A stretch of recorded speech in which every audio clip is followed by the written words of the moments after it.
Self-publishing books can be scary, especially if you're publishing your first book. There's so many how to self-publish a book tips out there that it can get overwhelming. Well, today, in the spirit of how to self-publish your first book, I'm going to share with you what you need to publish a book. There are only 7 core things that you need, and they are, number 1, a finished manuscript.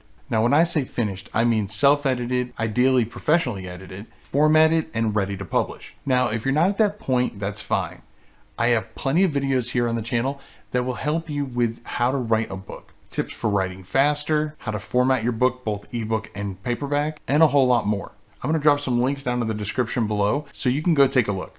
I'm even thinking of starting to do some live writing sprints here on the channel. If you'd be interested in joining me for some live sprints, let me know down in the comments. Number 2, you're going to need your book covers. If you're planning on doing an ebook version, you'll want a JPEG of the front cover.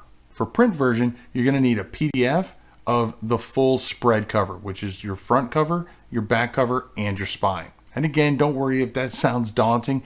I have videos to walk you through the whole process. Again, just down in the description below.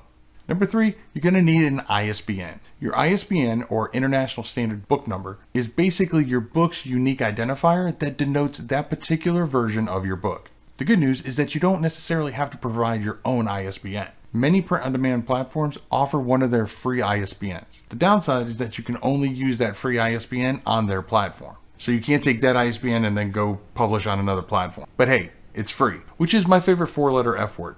Number 4, your metadata. Now that's just a big fancy term for all the behind-the-scenes book information.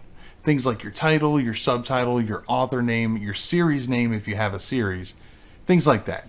Another part of your metadata is the keywords that you're going to use that are going to help to make your book more discoverable on the platform. Now, if the idea of how to find keywords scares you, don't worry, you guessed it. I have some links down in the description to some videos that I've done on keyword research and how to put the keywords effectively in your metadata.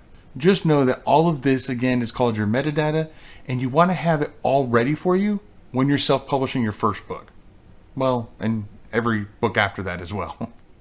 Now that we've gathered all that, now we need number 5, which is an internet connection. Now I know this may seem a bit obvious, but I mentioned it here because the truth is you don't necessarily need an internet connection for some of the previous steps. In fact, a lot of times I disconnect my internet from my laptop when I'm writing a book, so that way I don't get distracted. But from here on out, you are going to need a reliable internet connection. Now for many of us, that's just as easy as using your home computer. But for some, you may need to go to a friend's house, a local business, library, place like that. Anywhere you need to get a stable internet connection that you're going to need to proceed. Now it's time to upload your book, which means you're going to need number 6, a KDP account. Now, if you already have an Amazon account, you can use that same account information to create your KDP account. Now, why should you get a KDP account? Well, first, in case you're not aware, KDP, or Kindle Direct Publishing, is a subsidiary of Amazon. So when you're publishing with KDP, you're directly publishing your book on Amazon. No middlemen means more royalties in your pocket.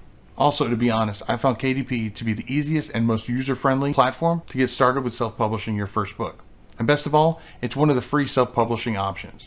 Now, after you've published a few books, you can look into self-publishing on Lulu and other platforms. But when you're self-publishing your first book, I always suggest starting with KDP. Again, it's the easiest. Now, before we get to number 7 for what you need to publish a book, if you're new here, my name is Keith Wheeler, and if you want to continue to get all the hints, tips, and tricks on how to make self-publishing easier, then be sure to subscribe to the channel and smash your little bell icon so you get alerted each and every time I put out a new video. Now, the 7th thing that you need to publish your first book is going to be a platform. The truth is, even though I put this last on the list of what you need to publish a book, ideally you want to be working on your platform as early as possible in the writing process. Your platform is basically your presence online where you can interact with your ideal audience. Social media, forums, email lists, these are all part of your author platform. The larger and more engaged your platform is, the more of a warm audience you'll have ready when you're publishing your first book. Now, if you don't have your platform yet, don't freak out. That's not a deal breaker, but it is definitely a plus. Now, after you've published your first book, there's one more step you won't want to forget, and that's creating your free Author Central page.